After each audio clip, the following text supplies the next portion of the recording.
नमस्कार, मी दीपिकाज रेसिपीमध्ये तुमचे मनापासून स्वागत आहे।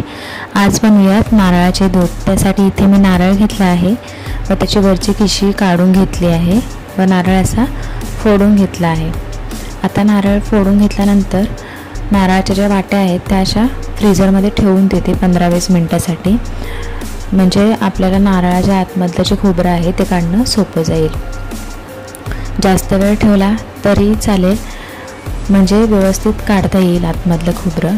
इथे मी असं वरवंटा असतो त्याच्या वरवंट्याच्या सहाय्याने असं मी तोडून घेते खोबरं। असं काढून घेतल्यानंतर सुरीच्या सहाय्याने असं आपण काढलं की लगेच निघतं फ्रीजरमध्ये ठेवल्यामुळे। इथे मी 10-15 मिनिटच ठेवलं होतं, तुम्ही थोडं जास्त वेळ ठेवलात तर व्यवस्थित निघेल। याप्रमाणे सर्व खोबरं मी काढून घेतलं आहे।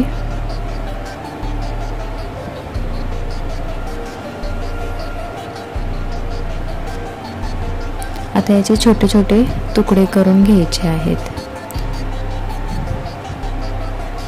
इथे तुकडे करून घेतले आहेत व एका कपने 1 कप एवढे मी मिक्सरच्या भांड्यामध्ये घालून घेतले।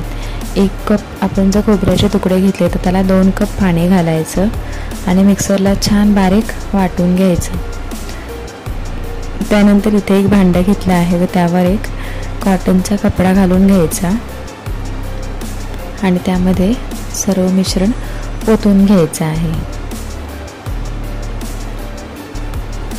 आणि व्यवस्थित असं गाळून घ्यायचं।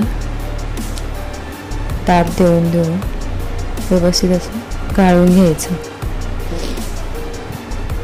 नारळाचं दूध आपण लहान मुलांनाही देऊ शकतो, 1 वर्षाच्या वरील मुलांनाही आपण देऊ शकतो। आरोग्यासाठी खूप चांगला पर्याय आहे नारळाचे दूध हे। जे गाईचं म्हशीचं दूध पीत नाहीत त्यांच्यासाठी ही खूप मस्त ऑप्शन आहे। हे आपण 2-3 दिवस फ्रीजमध्ये स्टोअर करून वापरू शकतो।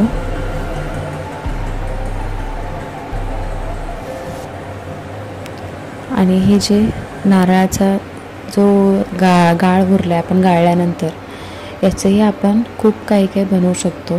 यापासून मी तुम्हाला लाडू बनवून दाखवणार आहे व त्याची लिंक डिस्क्रिप्शनमध्ये नक्कीच देईल।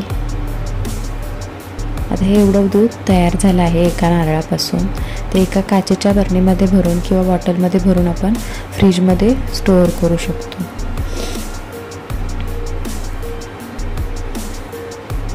असं व्यवस्थित भरून झाकण लावून आपण स्टोअर करू शकतो।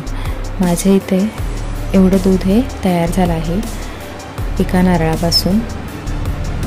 फ्रीजमध्ये ठेवल्यानंतर असं वरती क्रीम येते आणि खाली पाणी असं सेपरेट होतं। जेव्हा आपल्याला वापरायचं आहे तेव्हा ते हलवून मिक्स करायचं आणि वापरायचं।